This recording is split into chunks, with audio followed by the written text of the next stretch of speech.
It is my honor and privilege to testify before you on the issue of unidentified anomalous phenomenon, formerly known as UFOs.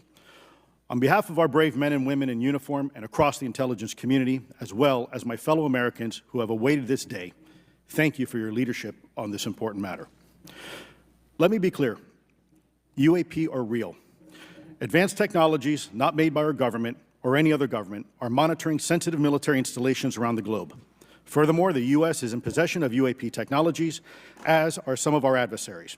I believe we are in the midst of a multi-decade secretive arms race, one funded by misallocated taxpayer dollars and hidden from our elected representatives and oversight bodies. For many years, I was entrusted with protecting some of our nation's most sensitive programs. In my last position, I managed a special access program on behalf of the White House and the National Security Council. As such, I appreciate the need to protect certain sensitive intelligence and military information.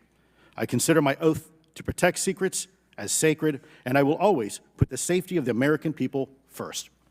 With that said, I also understand the consequences of excessive secrecy and stovepiping. Nowhere was this more apparent than in the aftermath of 9/11, which many of us remember all too well. I believe that America's greatness depends on three elements: A, a watchful Congress, B, a responsive executive branch, and C, an informed public. Over the last decade and a half, I learned that certain UAP programs were and are operating without any of these elements. Although much of my government work on the UAP subject still remains classified, excessive secrecy has led to grave misdeeds against loyal civil servants, military personnel, and the public, all to hide the fact that we are not alone in the cosmos. A small cadre within our own government involved in the UAP topic has created a culture of suppression and intimidation that I've personally been victim to, along with many of my former colleagues. This includes unwarranted criminal investigations, harassment, and efforts to destroy one's credibility. Most Americans would be shocked to learn that the Pentagon's very own Public Affairs Office openly employs a professional psychological operations officer as the singular point of contact for any UAP-related inquiries from citizens and the media. This is unacceptable.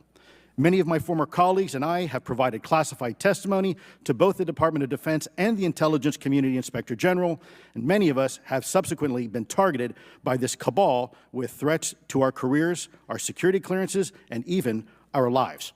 This is not hyperbole, but a genuine fact, and this is wrong. To fix these problems, I propose three principal actions.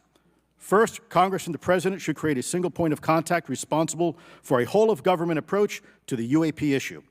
Currently, the White House, CIA, NASA, the Pentagon, Department of Energy, and others play a role, but no one seems to be in charge, leading to unchecked power and corruption.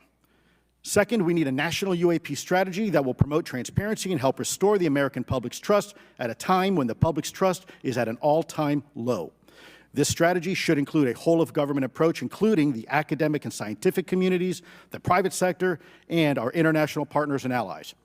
Third, Congress should create a protected environment so whistleblowers desperate to do the right thing can come forward without fear. As it currently stands, these whistleblowers suffer because of stigma, a code of silence, and concerns about retaliation. These whistleblowers should be encouraged to come forward in ways that protect them against any forms of retaliation. Policies and procedures should ensure that protection, and for those who refuse to cooperate, it is up to the members of this committee and the other lawmakers to wield their subpoena power against hostile witnesses and prevent additional government funding to those UAP efforts that remain hidden from congressional oversight.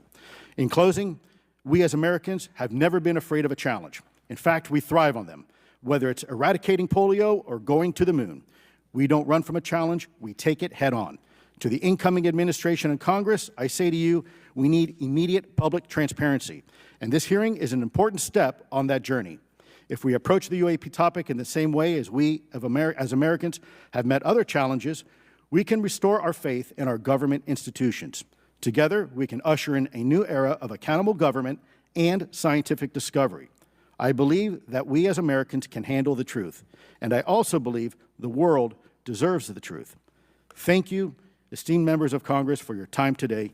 It is profoundly appreciated by many.